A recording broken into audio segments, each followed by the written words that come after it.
SPM தேர்வை மழைக்காலத்தை தவிர்த்து நடத்துவதற்கான பரிந்துரையை கல்வி அமைச்சு பரிசீலனை செய்ய உள்ளது. இந்த விவகாரம் குறித்து கலந்துரையாடி பரிசீலனை செய்யப்படும் என்று கல்வி அமைச்சர் ஃபட்லீனா சீடிக் தெரிவித்தார். நாம் பெற்ற பரிந்துரைகளுள் இதுவும் ஒன்று. எனவே அவற்றை பரிசீலனை செய்வோம். தற்போது SPM தேர்வு ஆண்டு இறுதியில் நடத்தப்படும் நிலையில் வெள்ளப்பேரிடர் ஏற்படுகிறது என்பதை நாம் அறிகின்றோம்.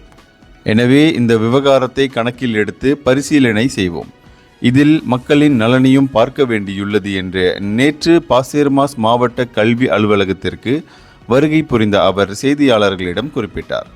முன்னதாக கிளாந்தான், கெடா, திரங்கானு ஆகிய மாநிலங்களில் SPM தேர்வை எழுதவிருந்த 5377 மாணவர்கள் வெள்ளத்தால் பாதிக்கப்பட்டுள்ளனர் என்று ஊடகங்களில் செய்திகள் வெளியிடப்பட்டிருந்தன.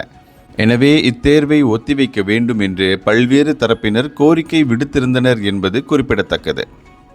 இந்தியர்களின் இதய குரல் மக்களோசை.